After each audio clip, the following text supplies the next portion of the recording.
Assalamualaikum warahmatullahi wabarakatuh. Perkenalkan, nama saya Natasha Aulia Bakri dengan NIM 230405500019 kelas 23B akan menjabarkan hasil laporan dari video yang setelah saya rangkum yang berjudul Sejarah Pendidikan Anak Berbakat baik di luar maupun di dalam negeri. Yang pertama, Cina.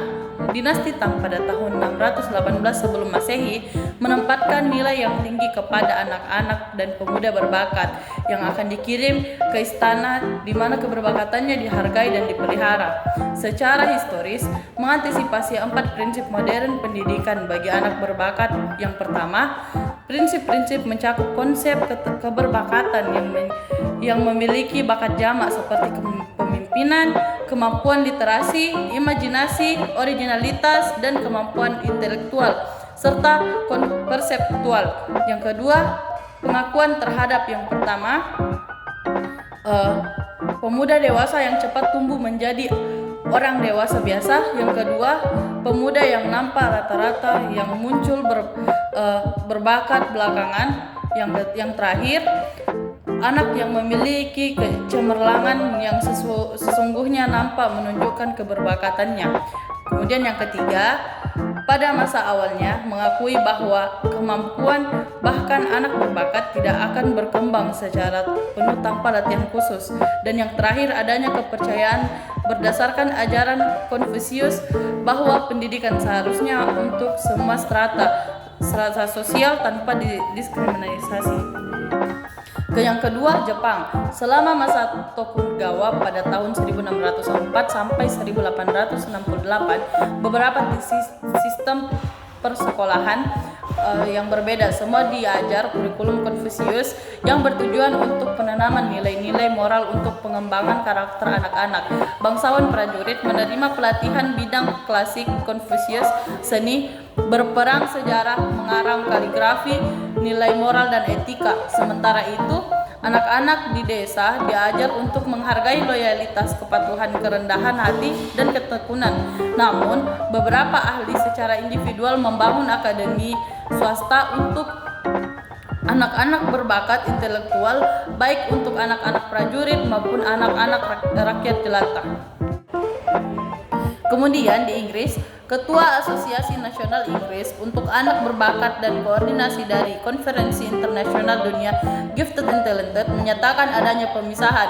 Berarti anak yang berbakat seakan-akan mewakili norma, sedangkan inferior dalam arti intelektual. Koni Semiawan pada tahun 1979, perkumpulan ini beranggapan setiap guru harus mampu mengidentifikasikan anak berbakat dalam kelas masing-masing, dan dengan demikian harus mampu memenuhi kebutuhannya untuk mengidentifikasi anak yang memiliki keberbakatan dan memenuhi kebutuhan serta mengembangkan potensi mereka adalah salah satu tugas guru.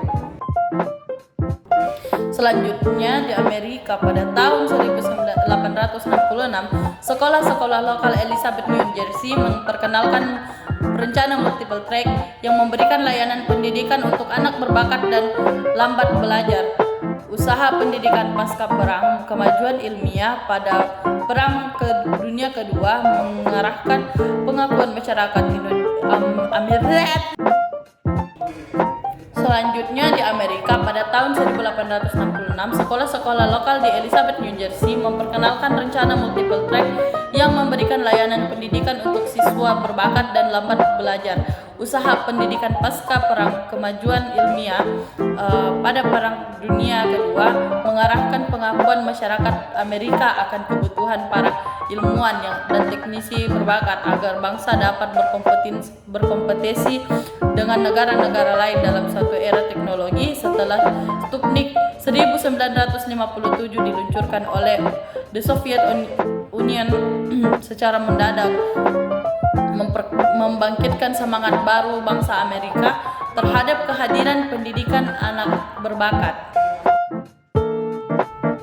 Kemudian di Indonesia pada tahun 1970-an, tepatnya dimulai tahun 1974, Indonesia telah menaruh perhatian terhadap anak berkemampuan unggul dengan memberikan beasiswa. Sayangnya, program ini belum terprogram dengan rapi, sehingga hasil pun belum bisa ditunjukkan secara meyakinkan dan terlebih-lebih dalam implementasinya belum menunjukkan konsistensinya sebagaimana kriteria yang telah ditetapkan dengan baik.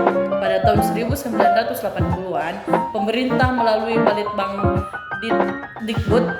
Depdikbud telah menyelenggarakan identifikasi anak berbakat pada semua jenjang, yaitu jenjang pendidikan dasar hanya SD pada saat itu, dan jenjang pendidikan menengah SLTP dan SMU pada saat itu pula. Program secara konkret dimulai sejak tahun 1982, namun berakhir pada tahun 1986 karena alasan finansial. Pada tahun 2000-an, pemerintah mencoba mengembangkan program pendidikan untuk anak berbakat dengan alternatif program pendidikan akselerasi yang ditargetkan untuk semua jenjang pendidikan, yaitu SD, SLTP, dan SMU. Program ini tepatnya dimulai pada tahun ajaran 2001 untuk sejumlah SMU dan SLTP. Namun sayangnya sinyalemen bahwa pada tahun 2003 untuk sementara diberhentikan dulu, dengan harapan program yang dijalankan akan dikaji ulang akan efektivitasnya. Itulah hasil dari ringkasan yang telah saya rangkum. Sekian, terima kasih. Assalamualaikum warahmatullahi wabarakatuh.